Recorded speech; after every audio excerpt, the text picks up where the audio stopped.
गुरुदेव के चरणों में कोटि कोटि नमन। श्री विचार सागर दर्पण की चौथी तरंग में हमारा विषय चल रहा था कि उत्तम अधिकारी के लक्षण। उसने प्रश्न किया था कि जितना भी संसार है, आप कहते हो जन्म मरण रूप संसार है नहीं, पर मुझे तो दिखता है, मुझे तो ये जन्म मरण के दुख भास रहे हैं, लग रहे हैं। फिर आप रस्सी का उदाहरण देते हो कि रस्सी में सांप है नहीं, पर भ्रांति हो जाती है। और सभी मतों ने तो अपनी अपनी बात रख दी और वेदांत ने भी अपना सिद्धांत बता दिया।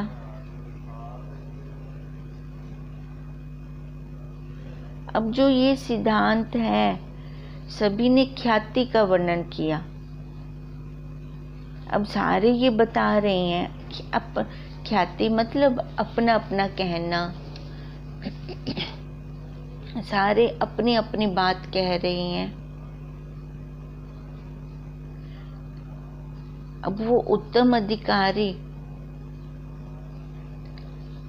फिर से उसने कहा कि बौद्ध मत वालों ने भी अपना सिद्धांत रखा।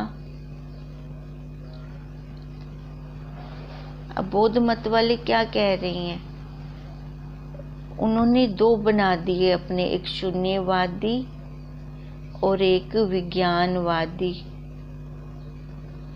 शून्यवादियों ने शून्य को ही आत्मा कहा, वो शून्य को ही आत्मा मानने लगते हैं।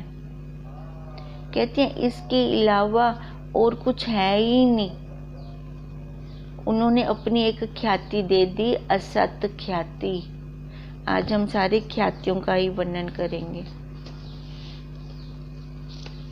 उन्होंने क्या दिया हमें? असत ख्याति, कि ये कुछ है नहीं। उन्होंने शून्य को ही बस आत्मा बोल दिया, भ्रांति भ्रूंति कुछ होती नहीं है। जैसे बांधिया का पुत्र है जो स्वरूप से ही नहीं है, तो उसकी भ्रांति कहाँ से होगी?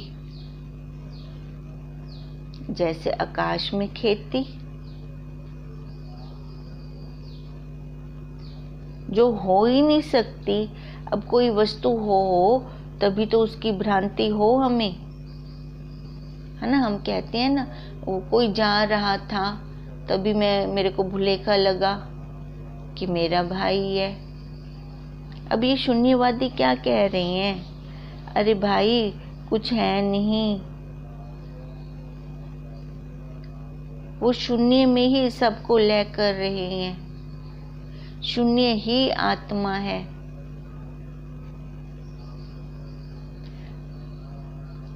इसलिए उन्होंने क्या नाम दे दिया इसको? असत ख्याति। भी है ही नहीं, वो स्वरूप से ही नहीं है। अब इसी बौद्ध मत वाले, एक ये शून्यवादी हैं और बौद्ध मत के दूसरे भाई विज्ञानवादी हैं। अब विज्ञानवादी ने क्या दी? आत्मा ख्याति। उन्होंने क्या कहा? अपने भाई की बात को काट दिया। उन्होंने कहा बुद्धि ही आत्मा है, क्योंकि उस रस्सी में सांप तो दिखा,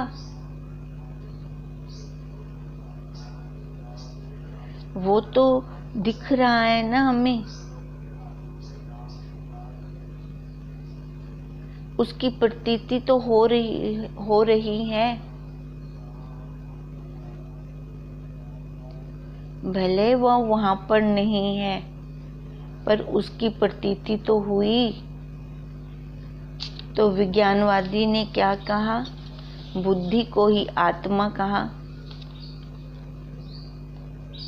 और शून्यवादियों की बात को काट दिया।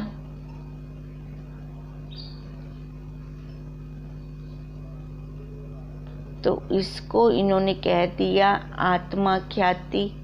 भी उस आत्मा में, बुद्धि रूपी आत्मा में वो दिखा हमें। ख्याति मतलब कहना। अब उसके बाद न्यायिक मत वाले आए। अब न्यायिक मत वालों ने अपनी ख्याति दी, अन्यथा ख्याति। अब उन्होंने क्या कहा, अरे भाई बुद्धि तो हर टाइम बदलती रहती है। उन्होंने ऊपर वाले भाई की बात काट दी। बुद्धि तो हर पल बदलती रहती है, तो बुद्धि आत्मा कैसे हो सकती है? आत्मा तो वही है जो एक रस रहती है, कभी भी नहीं बदलती। उनका मत यही था, जो एक रस रहती है, कभी भी नहीं बदलती। तो फिर उन्होंने क्या दे दी, कौन सी ख्याति दे दी? अन्यथा ख्याति। अब न्यायिक मत वालों ने कहा, ऐसे कहो आप, है तो सही, पर कहाँ है? अन्य जगह पर है। अन्यथा पर है कहीं और दिखती कहीं है। इसको उन्होंने क्या कह दिया? अन्यथा ख्याति। अब वैशेषिक मत वाले आ गए। अब वैशेषिक मत वालों ने क्या कहा, और न्यायिक मत वालों ने एक उदाहरण भी दे दिया।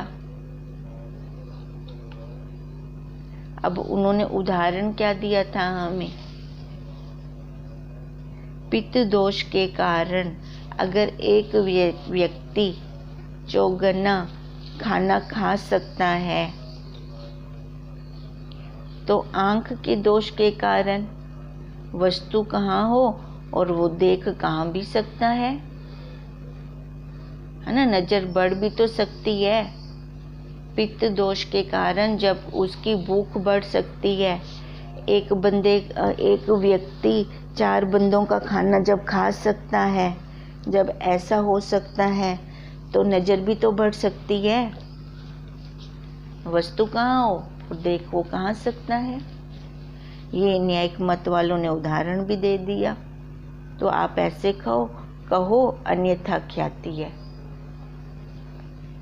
अब वैशेषिक मत वालों ने इनकी बात को काट दी। क्या कहते हैं? ये गलत है। आंखों के दोष से अगर जंगल में दूर पड़ा सांप हमें यहाँ रस्सी में दिख रहा है, तो जंगल में और भी तो होंगे पेड़ पौधे, फल फूल, पत्तियाँ, वो भी तो हमें फिर यहाँ दिखनी चाहिए।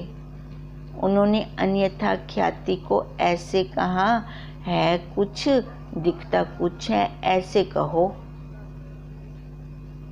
न्यायिक मत वालों की भी अन्यथा ख्याति है और वैशेषिक मत वालों की भी अन्यथा ख्याति है, पर दोनों में डिफरेंस है।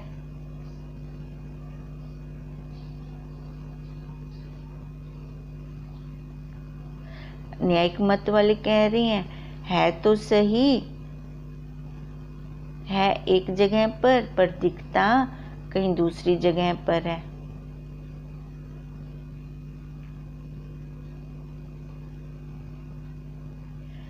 पर वैशेषिक मत वाले क्या कहते हैं? है कुछ दिखता कुछ है। यही है अन्यथा ख्याति। अब इसके बाद सांख्य मत वाले आए। अब सांख्य मत वालों ने क्या कहा? अरे भाई ये ठीक नहीं है, ऐसा नहीं हो सकता कि वस्तु कुछ हो और दिखे कुछ। वस्तु हमेशा वस्तु का ज्ञान वस्तु तंत्र होता है। जैसी वस्तु होती है वैसा ही उसका ज्ञान होता है। ये आख्याति है। अब सांख्य मत वालों ने क्या कहा, भी इसको आख्याति कहो।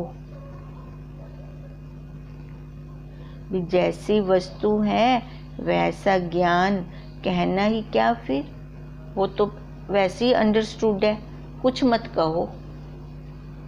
आख्याति कह दिया उन्होंने। ख्याति के मतलब कहना, आख्याति कुछ मत कहो। वस्तु लेंगे तो उसका ज्ञान अपने आप स्वतः हो जाएगा। जैसे हमने सोफे का उदाहरण लिया था, कहने की क्या जरूरत है। पेंसिल हाथ में है तो उसका ज्ञान एक बच्चे को भी स्वतः हो जाएगा। कहने की जरूरत कुछ नहीं है। ज्ञान हमेशा वस्तु तंत्र होता है।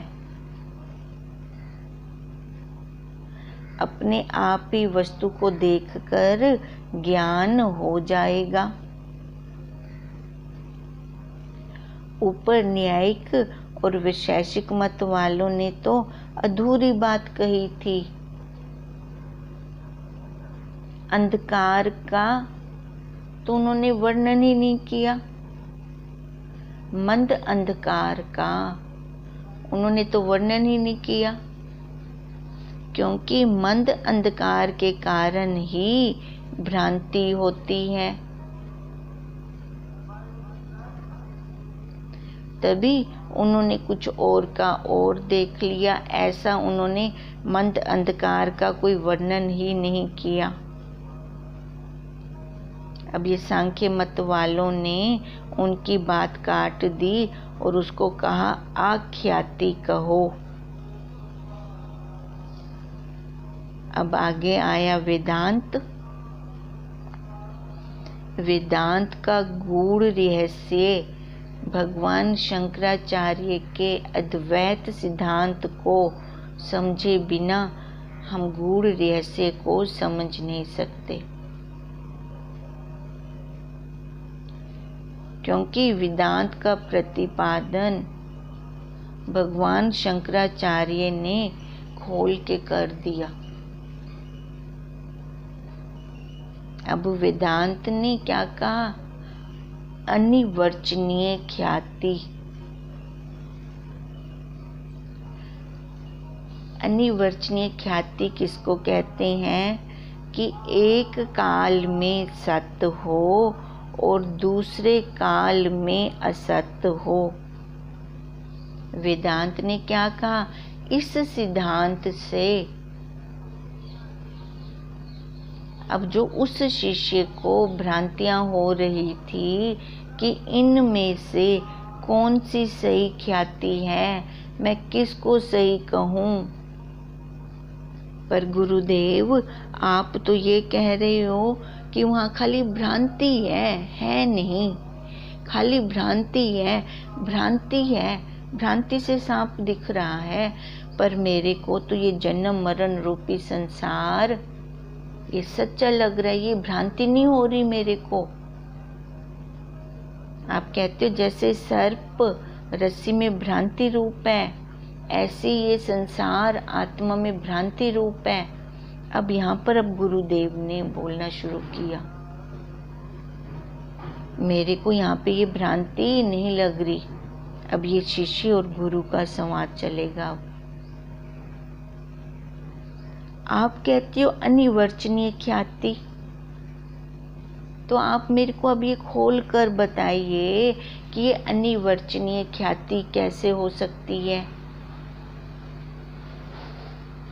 अब गुरुदेव उसको इस सिद्धांत के अनुसार ये वेदांत को समझाने चले हैं। देखो जब भ्रांति होती है ना हमें, तब हम कुछ का कुछ मान लेते हैं, और भ्रांति भी हमें तब होती है जब मंद अंधकार होता है। पूरे अंधकार हो तो भी भ्रांति नहीं हो सकती, पूरा प्रकाश हो तो भी भ्रांति नहीं हो सकती। अब ये मंद अंधकार क्या था?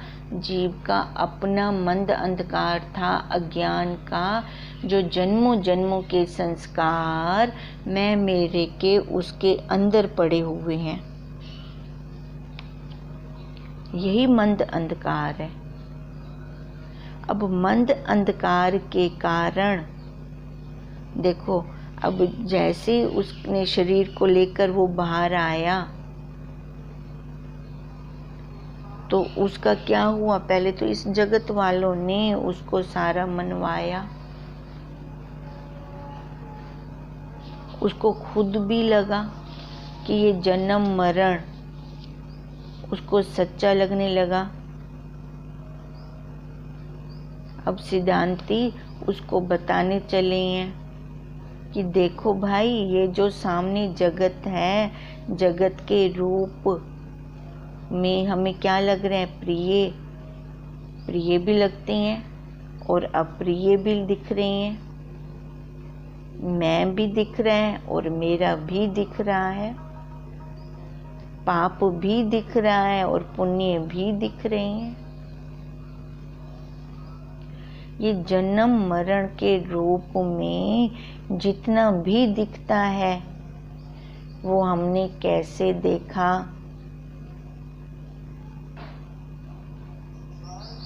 ये सारा हमने एक भ्रांति रूप में देखा। ये खेल जगत का सारा वृत्ति के रूप में आया। ये हमारी वृत्तियां उठी तभी तो आया। अब जो अनिवर्चनीय ख्याति किसको कहा? जो एक काल में सत्य है। देखो, बचपन जिस काल में था उस काल में हमें सच्चा लग रहा था, पर आज हमारे लिए वो क्या हो गया? मिथ्या हो गया। अब है क्या वो? है वो? ना वो बचपन वाले हाथ हैं, ना बचपन वाला शरीर है, ना बचपन वाले कपड़े हैं, ना बचपन वाली फ्रेंड्स हैं। सबके आकार बदल गए, पर उस काल वाला आकार सबके बदले हुए उन आकारों को जनवाने वाला आज भी है। तो इसको क्या कहा? अनिवर्चनीय ख्याति। अब यही ख्याति, इसी ख्याति के कारण ही तो हमें भ्रम हो रहा है। ये चारों मतों ने अपनी अपनी ख्याति दी जो बिल्कुल सही नहीं है। वेदांत ने ये अनिवर्चनीय ख्याति दी, तभी वस्तु से भय भी होता है। ये वृत्ति रूप है। वृत्ति में हमने जिसको सच्चा मान लिया तो उसके कारण हमें देखो वो सच्चा लगने लगता है। हम सबका अनुभव है। जिसके प्रति हमें राग होता है ना, उसकी गलत बात भी हमें सही लगती है। अनुभव देखो, सभी अपना अपना निकालना, अपने अपने अंदर टटोलना अपने आप को। और जिसके प्रति हमें द्वेष होता है, वो अगर सही भी कर रहा होता है ना हमारे लिए, तो भी हमें वो सही नहीं लगता। क्यों? क्योंकि वृत्ति के अंदर मैंने कुछ पकड़ रखा है उसके प्रति। जैसे मेरे भाव उसके प्रति होंगे वैसे ही मेरे को दिखना शुरू हो जाएगा। सबका अनुभव है, सभी को ऐसे होता होगा।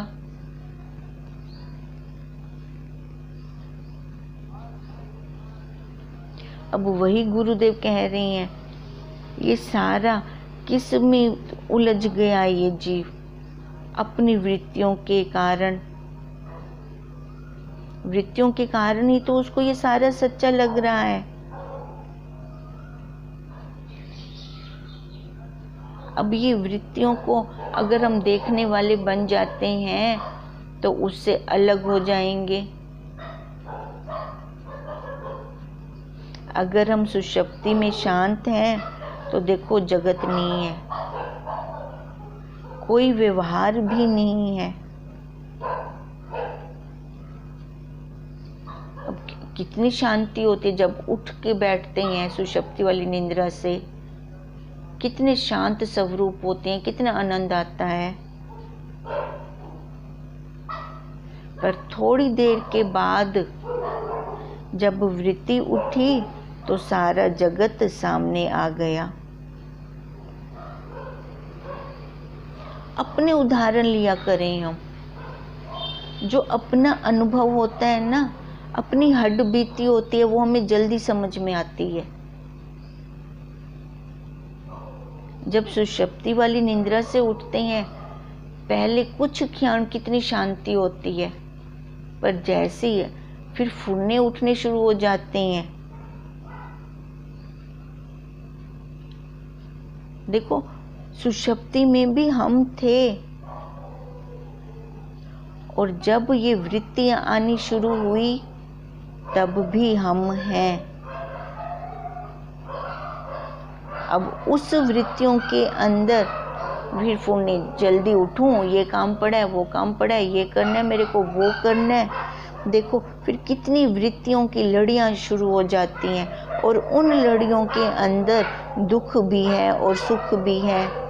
और ये जगत रूप ये भ्रांति तभी तो आ गई हमारे पास।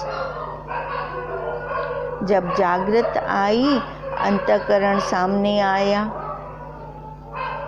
जागृत अवस्था में क्या होता है, अंतःकरण सीधा हो जाता है, नहीं तो नींद में ये उल्टा हो जाता है। अब एक तरफ अंतःकरण हो जाता है और एक तरफ चेतन है। तब एक्स पड़ा तो अंतःकरण से, अंतःकरण पे पड़ा तभी तो ये वृत्तियां उठने लगी। अब चेतन की स्फुरना, चेतन के स्फुरने से ही अंतःकरण में भाव उठने लग जाते हैं। अब देखो, अब जैसे ही सबसे पहले भाव क्या उठा, मैं हूं, ये मैं का। अब सबसे पहले भाव क्या उठता है, अपने आप का उठता है।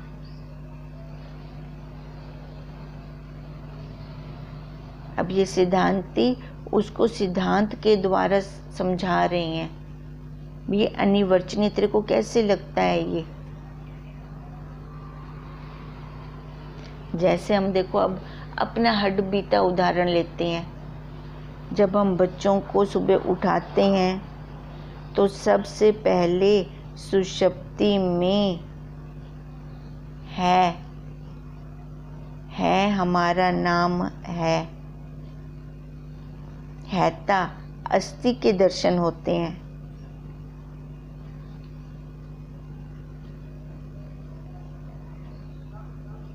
हैता है ना, उस अस्थि के दर्शन होते हैं सबसे पहले। अब जब उठाते हैं बच्चे को तो वो कैसे बोलता है, हूँ बोलता है, हुंकारा भरता है। फिर यही हुंकारा उसकी मैं में बदल जाता है। फिर उसके बाद क्या बोलता है, मैं नहीं अभी उठता। अब देखो ये वृत्तियों का खेल है। अब हूँ मैं में बदल गया। अंतःकरण में जब वृत्ति आई, जो अंतःकरण में सुषुप्ति में उल्टा पड़ा हुआ था वो अब सीधा हो गया। फिर हूँ के रूप में भाषा। देखो कैसे कैसे हम बच्चे को उठाते हैं तो कैसे वो हुंकारे भरते हैं। हमने भी तो ऐसे भरे, पर अपना उस टाइम पता नहीं चलता। अब तो दिखता है बच्चे कैसे करते हैं। अब हूँ करते रहते हैं, तब वो कुछ नहीं बोलता। अब देखो, सबसे पहले क्या उठी? हूँ। फिर उसने कहा मैं अभी नहीं उठता। अब नंबर 2 पर फिर मैं उठी। हूँ के बाद मैं आई और फिर यह उठा। यह मतलब ये शरीर। कहने में तो इतनी देर लग गई। हूँ उठा, मैं उठी, यह उठा, पर जब यह प्रक्रिया होती है तो एक क्षण भी नहीं लगता। कहने में कितना लग जाता है?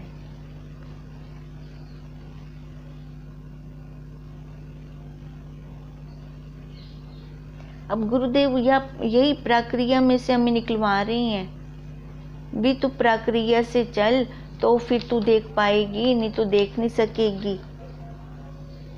कैसी ये वृत्तियां बदलती रहती हैं, कैसे ये ज्ञान है ना, जो शरीर वाला ज्ञान है ये बदलता रहता है, पर किसकी सत्ता से बदल रहा है, कैसे बदल रहा है, वो भी तो ज्ञान हो। अब सिद्धांती वही ज्ञान देने चले हैं। यही अनिवर्चनीय, तभी उसको कहा कि ये अनिवर्चनीय है। एक काल में तो हमें सत्य लग रहा है, पर दूसरे काल में ये सत्य नहीं है। अब इसको तू देखेगा कैसे, समझेगा कैसे? देखो, तत्वज्ञ गुरुदेव हम अगर हमें ना मिले होते तो ये गूढ़ रहस्य हमारे आगे कैसे खुल सकते थे? कितनी हेतु की कृपा है हमारे ऊपर, हमारे गुरुदेव की। कैसे हमें ये सूक्ष्म ज्ञान खोल खोल के उन्होंने बताया।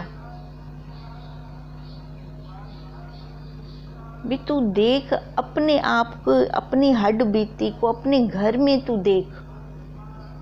तेरे को बाहर भी कहीं जाने की जरूरत नहीं है।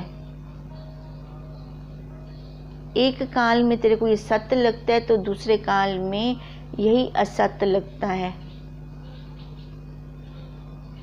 अब सीधा है हूँ में, हूँ मैं में, और मैं यह में, और यह बैठ कर के स्त्री हूँ। कैसे बदलती गई, बदलती गई। पुरुष हूँ, सारे याद आ गए। फिर सारे सारे रिश्ते नाते,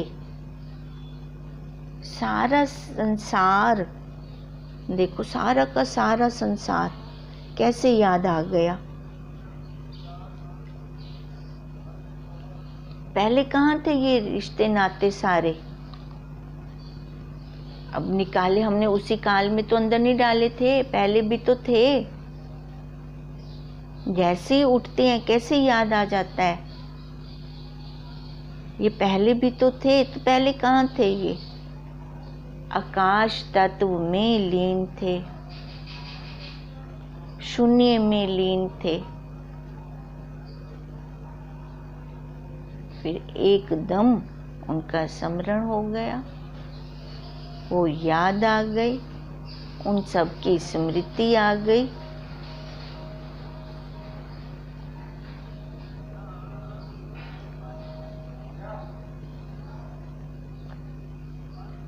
अब देखो, गुरुदेव हमें बताते हैं हमें स्मृति में भय नहीं होता।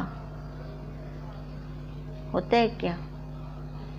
अब जैसे वो शंकावादी कह रहा है कि स्मृति आते ही भय आ गया, तो गुरुदेव ने बोला अरे भाई, स्मृति में ना भय नहीं होता। अब कागज के ऊपर सांप बना पड़ा है तो तेरे को क्या उससे भय होगा? जब तू प्रत्यक्ष देखेगा अपने सामने, फिर तेरे को भय होगा। वहां पर प्रत्यक्ष सांप से तो भय होगा, स्मृति वाले सांप से भय नहीं हो सकता।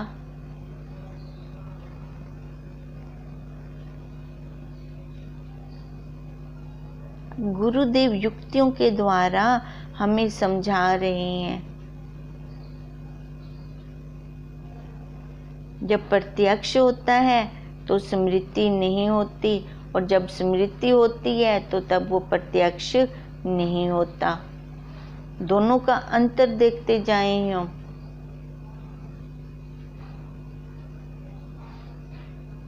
अब जब ये स्मृति में ये सारा संसार उठा,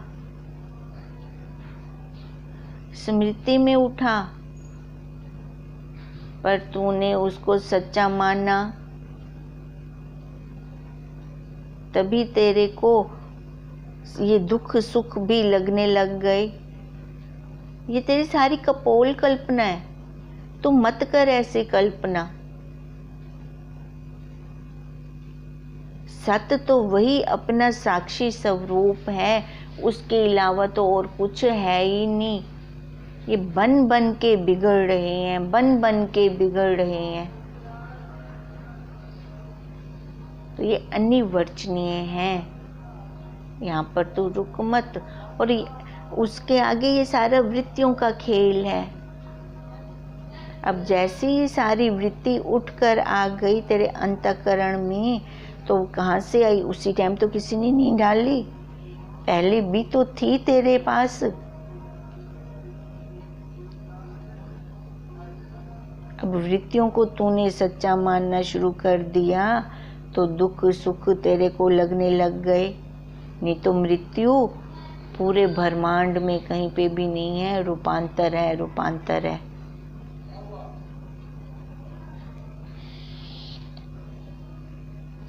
अब इसको फिर हम कल आगे लेते हैं।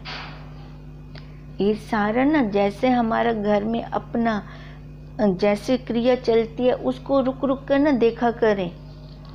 अब रुक रुक कर देखेंगे तो अपना अनुभव स्वतः खुद बाहर निकलने लगता है फिर, क्योंकि एक पल भी ये कर्म के बिना ये शरीर रह नहीं सकता। इसको देखेंगे तभी हमें ये दिखता भी है।